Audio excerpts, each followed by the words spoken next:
que está colocado aí, Eclesiologia Batista, um legado de democracia e consciência. Pretendo trabalhar com os irmãos por alguns minutos. Eu não sei quanto tempo eu tenho, mais ou menos. Eu posso ir até que horas aqui? Meio-dia? Meu Deus. Você depois vai querer que abra para perguntas? Ou não precisa? Então tá bom. Então beleza. Olha só, eu acho que eu vou gastar uns 30, 35 minutinhos aqui. Quando nós pensamos em eclesiologia, nós pensamos na questão da comunidade de fé que se reúne a partir de pressupostos bíblicos teológicos ao longo da história.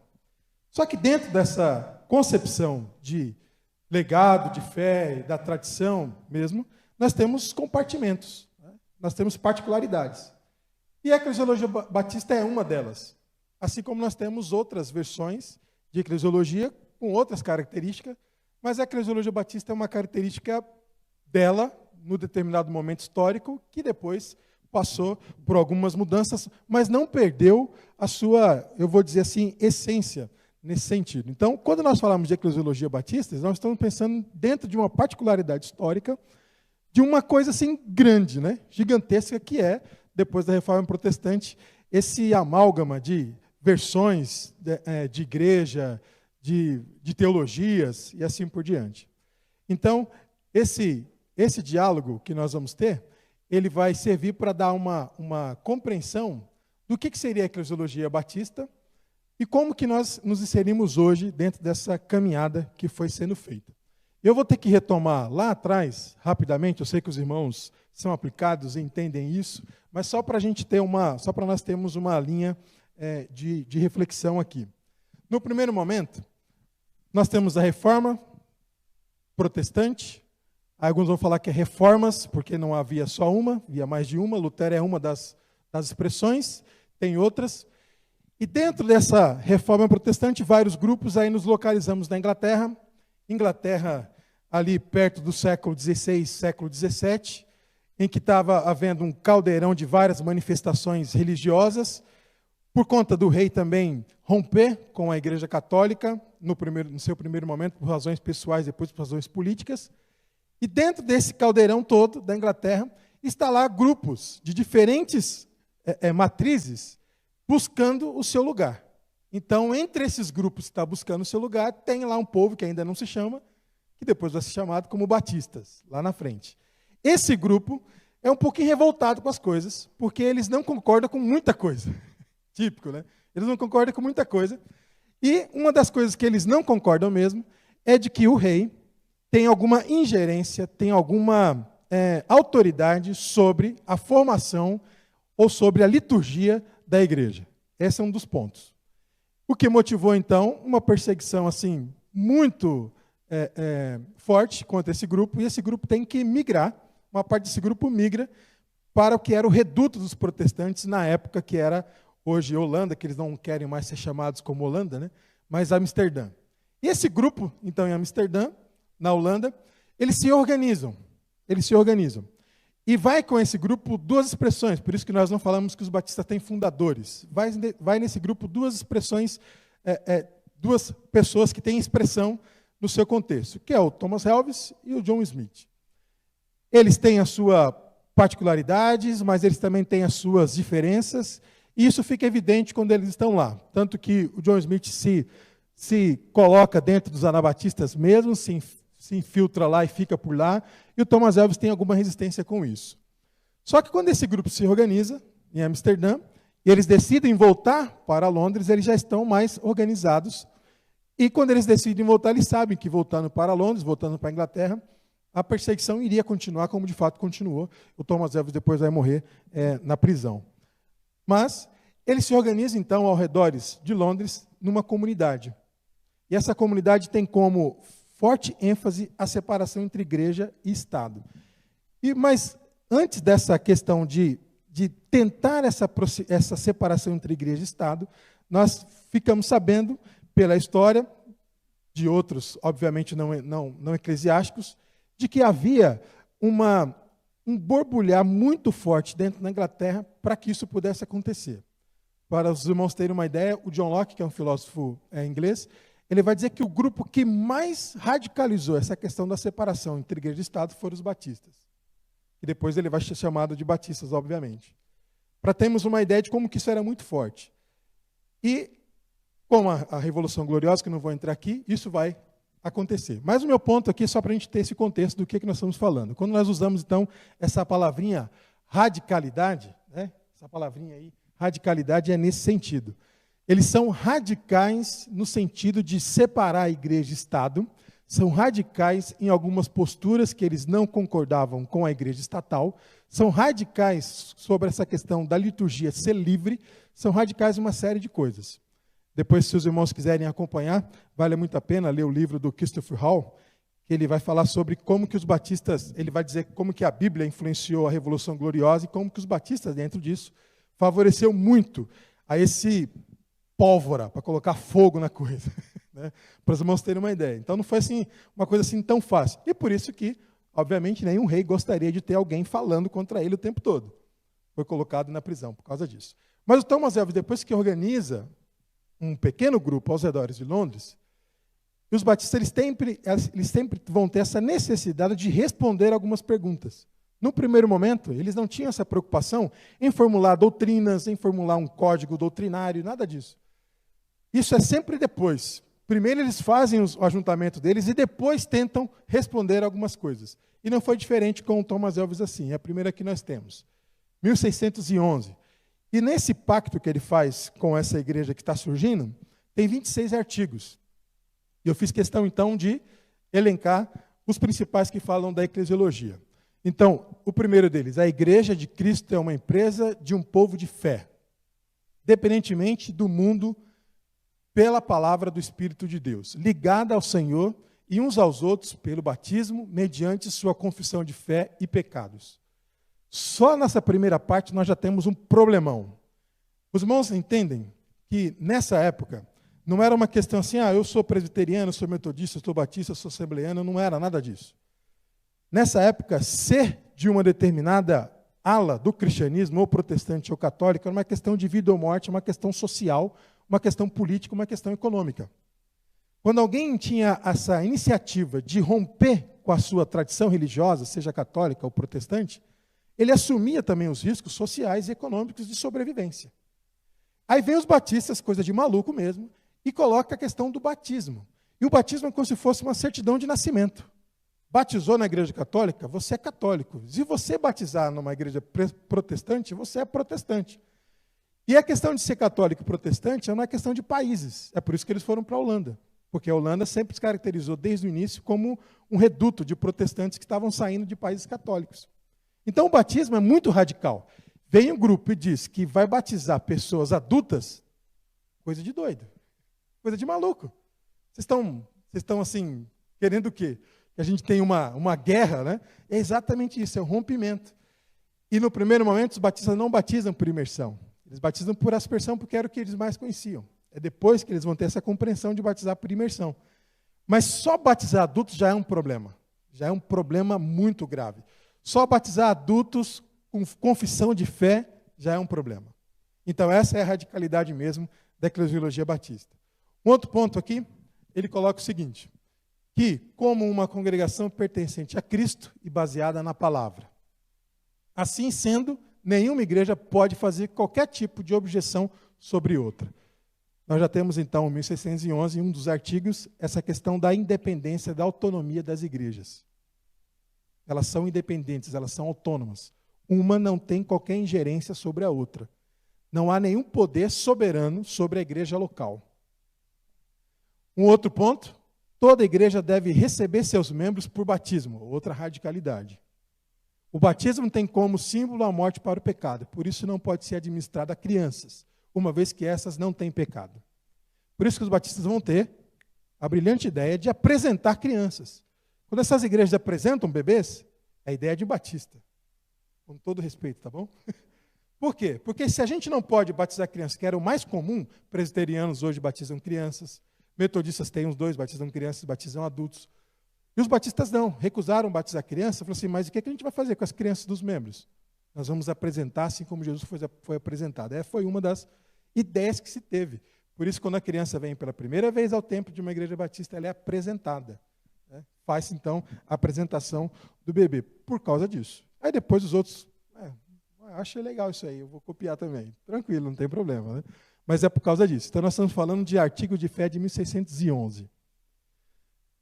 Outro ponto, que seus oficiais devem ser escolhidos dentre pessoas qualificadas de acordo com as regras do Testamento de Cristo. Quando falo Testamento de Cristo, é o Novo Testamento, tá bem?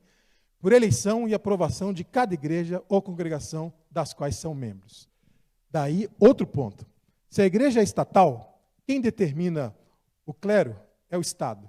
Se a igreja agora é autônoma, é a própria comunidade, de comum acordo, que vai eleger, que vai escolher quem vai pastoreá-la, quem vai cuidar dos seus ofícios.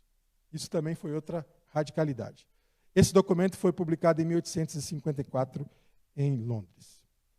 Bom, passando aqui, acho que é para baixo, né? Ajuda aí, contra a regra. É para baixo, né? Eu fui demais? Ou foi você que passou, fui eu? Foi você? Então volta um pouquinho para mim lá. Aí eu paro de usar isso aqui. Isso, agora passa um. Bom.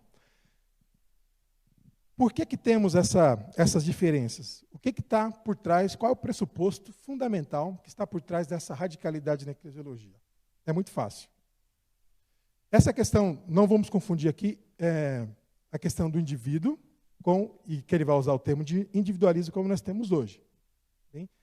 O individualismo foi uma corrente filosófica na Inglaterra no século XVI e XVII, que culminou com a separação de igreja e Estado e outros eventos. Individualismo é o ser humano, a pessoa, que também vai originar uma série de coisas que estava acontecendo na França, a pessoa tem autonomia para decidir as suas questões. Esse é o termo. Então, ela tem autonomia para isso. O que ela tem de capacidade é dada por Deus para que ela possa decidir as suas questões. Aí vem o Langston, que foi muito conhecido aqui, o pastor deve ter os livrinhos dele lá na biblioteca. O princípio por excelência em que se aprofunda a vida e o pensamento batista é o princípio do individualismo. Quando nós falamos assim, é que cada um é por si? Não, é uma corrente filosófica que dá autonomia ao indivíduo para decidir as suas questões. Daí que nós temos a questão da eclesiologia ser democrática e de consciência. O indivíduo, na sua consciência, ele tem a sua liberdade garantida para decidir as suas questões, sejam elas morais e doutrinárias. Esse é o ponto. Ora bem, o individualismo, expresso nos termos mais simples, quer dizer a liberdade, competência do indivíduo em todas as relações da vida. E isso é um princípio batista. Isso é um princípio batista. Enquanto todos estavam fazendo questão de prender pessoas, seja ela por a questão da religiosidade de uma igreja estatal, seja por outros viés, os batistas vêm com esse princípio da liberdade do indivíduo como um carro-chefe para dar condições para que eles pudessem caminhar e romper uma série de interditos, sejam eles morais, políticos e econômicos. Eles fazem isso ao tempo todo com esse princípio. Um pontinho a mais aí. Olha. E aí, para a gente resumir esses princípios, nós temos então o quê? Dá para enxergar aí? Está dando para enxergar? Está dando para enxergar, né? Uma sacada boa, né? Que é o seguinte: nós temos princípios da reforma, princípios que nós vamos colocar aqui entre aspas dos batistas, e a Convenção Batista Brasileira resolveu colocar uma coisinha mais no final, tá bom? Mas assim, a suficiência das Escrituras, isso é um princípio da reforma protestante. Esse adágio que nós temos, a Bíblia como regra de fé e prática, é um princípio da reforma protestante. Então isso custou muito caro para Lutero, custou muito caro por uma série de pessoas que resolveram colocar a Bíblia dentro da maneira de viver a fé cristã. Até então nós temos a tradição, e ela cuida. Aliás, o Lutero vai ter um problema sério com o Erasmo por causa disso. O Erasmo vai falar assim: Lutero, presta atenção, isso aí não vai acabar bem, é melhor ficar com a tradição da igreja. Lutero, não, o Espírito Santo vai ajudar esse povo a entender melhor a Bíblia. Olha, preste atenção, você vai criar uma coisa, porque o Erasmo entendeu o seguinte: a igreja tem um domínio da leitura bíblica e ela sabe o que está dizendo. Isso é fato. Então, se você coloca no indivíduo a capacidade para ele ler e interpretar, você vai ter um problemão. Aí a grande pergunta é, se você sair pelas ruas e ver gente amputando a mão, ver furando o olho, cuidado, Lutero. Está vendo? Por quê? Porque essa questão de se colocar o texto bíblico na mão das pessoas e para que elas pudessem ler, iria criar uma série de interpretações. Esse era o medo do Erasmo. E, de certa forma, ele estava certo em algum momento. Também. Mas, suficiência das Escrituras foi um princípio da Reforma Protestante. E aí, o que mais pesa para nós é o sacerdócio universal de todos os crentes. E essa autonomia para que não haja intermediário entre a pessoa e Deus, ou entre a igreja e Deus. É claro que nós vivenciamos esse princípio na versão 1.0, ele nunca chegou a ser 2.0. Até hoje nós temos uma versão 1.0 desse princípio, né? Porque ainda hoje nós temos uma presença muito forte do clero, no sentido de mediar as nossas relações de fé, seja ele pastor, seja ele padre. Porque o clero ainda faz essa mediação de fé com as pessoas, né? Então nós chegamos numa versão 1.0 ainda. E aí vem os batistas. Batismo consciente de crentes, autonomia da igreja local, liberdade religiosa, separação entre igreja e Estado, batismo e ceia como ordenanças. Eu coloco asterístico aí porque irmãos batistas do leste europeu entendem ceia como sacramento. Os irmãos que vêm na escola bíblica sabem a diferença entre sacramento e memória, né? É tranquilo, né? Então eles entendem como sacramento. Mas esses são os princípios batistas que foi legado da Inglaterra para o que eles chamavam de Novo Mundo, hoje Estados Unidos. E aí, por uma questão assim, uma discussão que houve na Convenção Batista Brasileira, eles resolveram acrescentar mais um a esse princípio, que é a segurança eterna dos salvos. E aí vem aquele famoso adágio do Batista: uma vez salvo, salvo para sempre. Tem gente que tem até uma agonia quando fala isso. Mas é isso aí, tá bem? Dentro desses princípios todos, né, nós temos então o quê? O pressuposto ainda é a questão do indivíduo. A individualidade como fonte primordial para que pudesse decidir as suas questões. Pode passar a contra-regra. A sua menina, qual é o nome dela mesmo? Isabel. Muito bem. Uma igreja batista, aí eu passo outro critério agora, eu passo para o critério de funcionamento. Tá, então nós temos princípios, nós temos a questão do indivíduo, uma eclesiologia radical, em vários aspectos, uma discussão mais filosófica e política do que necessariamente doutrinária e teológica, isso vai vir depois, para fomentar aquilo que nós conhecemos hoje como eclesiologia batista. Os artigos de Thomas Elvis, de 26 eu destaquei ali uns 8 mais ou menos, para entender como que eles pensaram essa questão da radicalidade na sua própria eclesiologia. Os princípios que são aquilo que vai dar base para o andamento dos batistas, tanto na Inglaterra, depois como nos Estados Unidos, embora vai ter um probleminha lá, com Roger Williams, não é nosso ponto aqui. Mas aí nós entramos no funcionamento. Como é que funciona uma eclesiologia batista? Como é que uma igreja batista funcionaria? Quais são os critérios para que isso aconteça? Dentro dessa tradição que nós estamos colocando aqui, desde 1611 até agora, quais são os pontos principais? Aí eu vou trazer algumas pessoas que pensaram isso, refletiram sobre isso, e eles colocaram o que eles entenderam, sim, dentro de uma longa trajetória teológica, que eles entenderam sobre os critérios de funcionamento. E aí vem o Ebenezer e diz o seguinte: Ferreira, uma igreja batista é completamente competente para dirigir seus próprios atos e ações de acordo com os ensinos de Cristo. E esse pontinho aqui, se ele colocasse assim, apenas assim, uma igreja batista é completamente competente para dirigir seus próprios atos, legal. Aí nós temos ponto. Nós temos vários pontos que nós podemos discutir, tal, e assim, e modificar uma série de coisas. Mas quando ele completa de acordo com os ensinos de Cristo, ele está dizendo o seguinte: pode decidir suas questões desde que as suas questões estejam baseadas no ensino de Cristo. E, aliás, a Declaração Doutrinária da Convenção Batista Brasileira vai fazer isso também em relação à interpretação da Bíblia, né, nos primeiros artigos. E colocar isso como o ensino de Cristo está dizendo o seguinte: uma igreja batista, para que tenha o seu pleno funcionamento, ela precisa entender quais são os ensinos de Cristo e aplicar os ensinos de Cristo dentro da sua competência de liberdade para decidir seus atos. Esses são o primeiro critério fundamental para entender uma eclesiologia batista e seu funcionamento.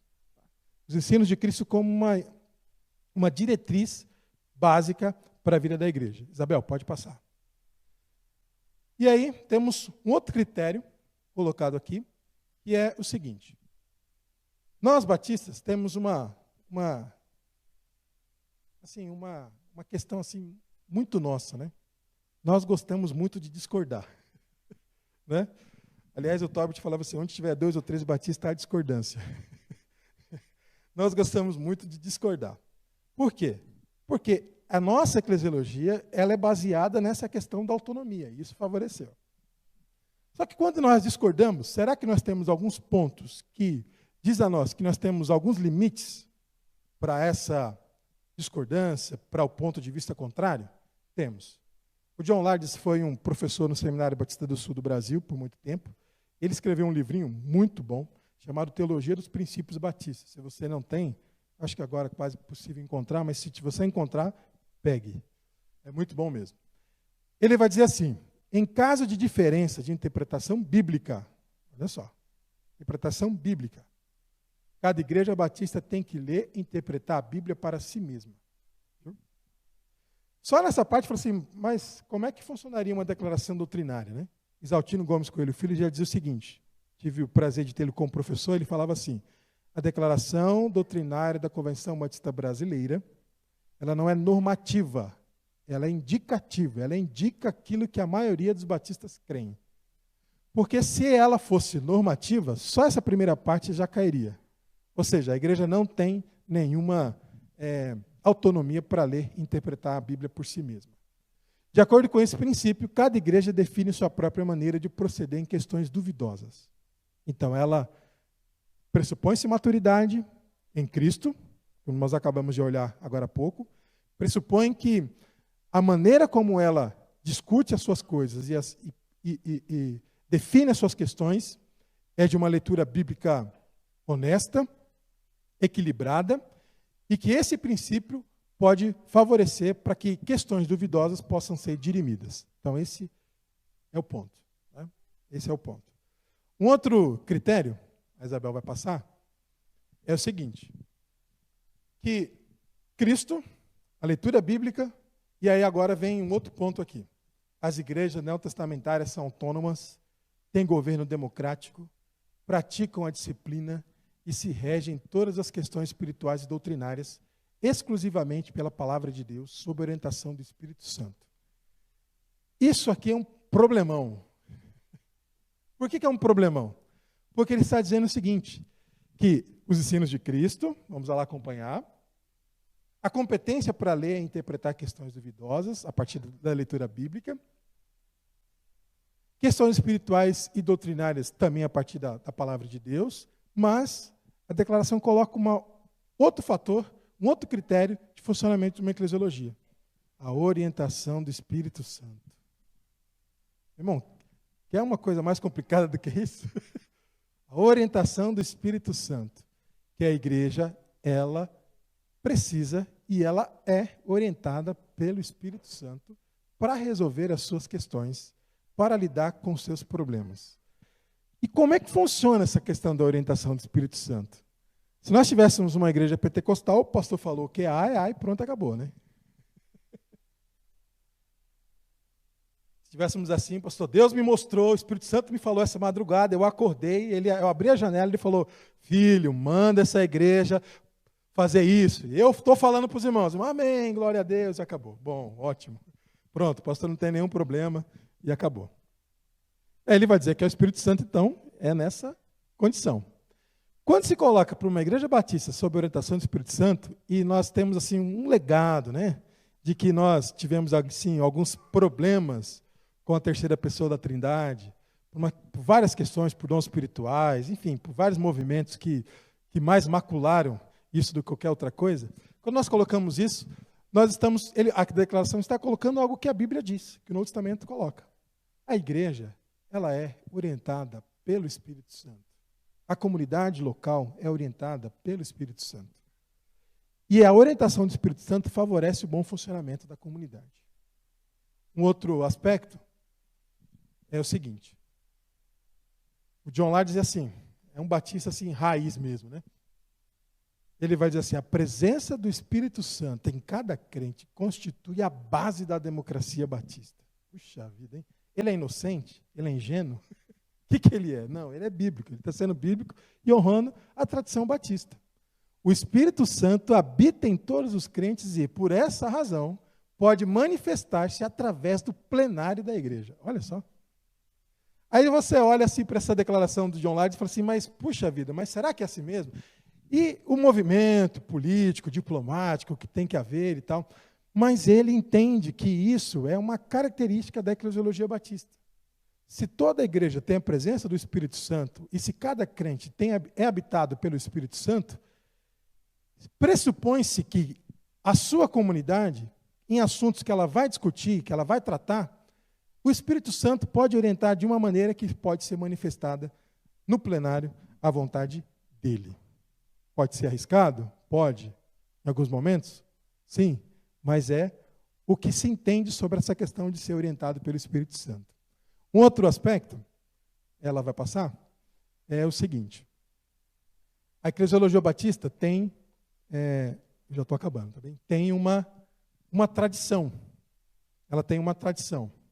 E nessa tradição, alguns aspectos eles são assim preponderantes. Eu vou resumir alguns pontos, olha só. Esses pontos não são meus, daqui a pouco vai aparecer a referência que é do Cabrit.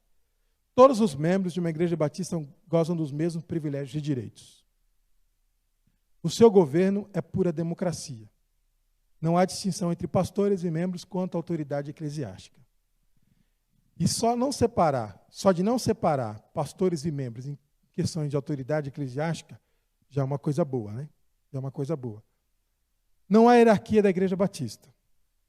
Quando nós falamos que não há hierarquia, nós não estamos falando de oficiais ou de ofícios. A maior hierarquia de uma igreja batista deveria ser e é a sua assembleia. A influência de cada membro depende de sua capacidade, cultura e espiritualidade. Aqui o Cabrit, então, já abre um ponto. Opa, então quer dizer que numa igreja há pessoas que são mais influentes que outras? Obviamente, sem dúvida. Só que essas pessoas que são mais influentes dentro de uma comunidade, é preciso ter o seguinte, precisa ter capacidade, precisa ter cultura, quando ele fala cultura é conhecimento, saber. E precisa ter também espiritualidade. Esse é um outro fator. Por quê? Porque isso surge. Né? Isabel, passa, eu acredito que seja o último. Tem mais um aí? Pode passar mais um, acho que tem dois, não tem? Aí, muito bem. É a igreja e não o pastor que tem a última palavra na solução de qualquer problema. É necessário apenas distinguir entre a autoridade eclesiástica e a autoridade profética. Como profeta, o pastor tem toda a autoridade que Deus lhe concede. E essa separação entre a autoridade eclesiástica, ou melhor, separação não, distinção entre a autoridade eclesiástica e a autoridade profética, é porque o pastor, embora ele não seja o dono da igreja, e não é mesmo, e ele responde à comunidade no seu poder soberano, que é a assembleia, a igreja precisa distinguir muito bem a função profética do pastor. Porque ainda que seja a orientação do Espírito Santo, cabe ao pastor também ser orientado também pelo Espírito Santo e conduzir a igreja dentro dos critérios que o Novo Testamento coloca e que o Espírito Santo orienta tanto a ele como a comunidade. E para conjugar tudo isso, essa questão da profecia, ela é fundamental. Porque a profecia é a capacidade que o pastor tem de ensinar à comunidade aquilo que Jesus espera de uma igreja que diz ser seguidora dele. Então essa é uma distinção. E a autoridade eclesiástica é quando a igreja decide sobre as suas questões, e ela tem essa autoridade para isso. Então, todas as igrejas são autônomas e, portanto, independentes de todas as demais. Já foi colocado, né? Nenhuma associação, assembleia, convenção ou junta pode impor sua autoridade à igreja local. Esse é um livro do Cabrit sobre a história dos batistas até 1906, mas publicado só em 1937. Dito isso, para a gente fazer um resumo, uma síntese, a eclesiologia batista, irmãos, de todas as denominações que nós temos, eu acho que nós estamos vivendo num tempo que nós chamamos de pós-denominacional, ou seja, em que as pessoas deixam de ser de uma determinada igreja ou denominação e passam para uma outra, como se trocasse produtos em prateleira de supermercado. Infelizmente, essa é uma tendência que nós temos mesmo. E tende a continuar principalmente depois dos movimentos de desigrejados e tudo mais. Mas, dentro de todas as questões denominacionais que nós temos no nosso país, com todo respeito também, né, ainda a autonomia de uma igreja local, ela é sumamente importante. E é por isso também que nós temos muitos ministérios sendo criados que são independentes. São independentes. Ou que se dividiu de uma igreja X e abriu uma outra, mas não tem mais nenhum vínculo com aquela, e assim por diante. E a tradição batista, desde lá, da iniciativa de separar a igreja e Estado, desde um Thomas Elvis, que foi uma expressão importante dentro disso, a tradição batista sempre priorizou essa questão da separação de igreja e Estado, mas também da autonomia da comunidade e do vivenciar uma questão não só bíblica, teológica, mas também política e social. Então, está tudo dentro desse meio. Tá bem? Então, resumindo, é uma das eclesiologias mais radicais que nós temos. É uma eclesiologia que busca fundamentar-se na Bíblia, no Novo Testamento, mais especificamente, sob a orientação do Espírito Santo, e que faz distinções entre a autoridade eclesiástica da comunidade e também a autoridade profética do pastor. E dentro desse caminho, uma igreja que consegue lidar com suas questões, resolver os seus problemas, dentro desses critérios que são ensinos de Cristo, a orientação do Espírito Santo, né, e a sua autonomia em relação a outras instâncias, como associação, convenção e assembleias. Tá? É isso. Eu acho que eu fiz o resuminho legalzinho aqui. Obrigado. Se vocês tiverem alguma pergunta, fique à vontade.